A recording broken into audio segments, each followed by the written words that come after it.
2024 লোকসভা নির্বাচনে রাজ্যের দুটি আসনে বিজেপি দল জয়ী হতে পারবে কিনা এই নিয়ে বিভিন্ন ধরনের জটিল প্রশ্ন বিজেপি দলের সামনে ভেসে আসছিল। কিন্তু সাম্প্রতিক সময়ে এই সমস্যার সমাধান ঘটেছে। কিন্তু কিভাবে ঘটল? রাজ্যের দুটি লোকসভা নির্বাচনে বিজেপি দল তাদের জয়ের সম্ভাবনা 100% কিভাবে নিশ্চিত করলো, এই নিয়ে আজকের প্রতিবেদন। তাই আশা করব অনুষ্ঠানকে শুরু থেকে শেষ পর্যন্ত লক্ষ্য করবেন। চ্যানেলটিকে অবশ্যই সাবস্ক্রাইব করে নেবেন। 2023 সালে বিধানসভা নির্বাচন পর হতেই সারা রাজ্যে বিজেপি বিরোধী হাওয়া থাকলেও বর্তমানে দুটি লোকসভা কেন্দ্রে বিজেপি তার প্রার্থীদের জয়ের সম্ভাবনা 100% নিশ্চিত করে নিয়েছে। কিন্তু কিভাবে বিজেপি দল সমস্ত সমস্যার সমাধান করেছে এবং এই সমস্যার সমাধানের মূল নায়ককে? আসন্ন লোকসভা নির্বাচনে রাজ্যের দুটি আসনে বিজেপি প্রার্থীদের জয়ের সম্ভাবনা নিশ্চিত করার পেছনে রয়েছে রাজ্যের একটি আঞ্চলিক দলের রাজনৈতিক শর্ত। কী সেই শর্ত?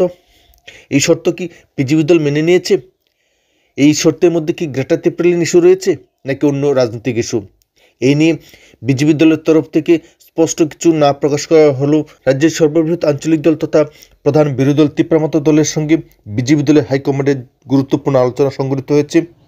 6 দিনব্যাপী চলা এই গুরুত্বপূর্ণ বৈঠকে তিপ্রামত দলের সুপ্রিমো প্রদ্যুৎ কিশোর দেববর্মন যে রাজনৈতিক শর্ত আরোপ করেছেন সেই শর্ত অবশেষে বিজেপি দলের হাইকমান্ড মেনে নিয়েছে।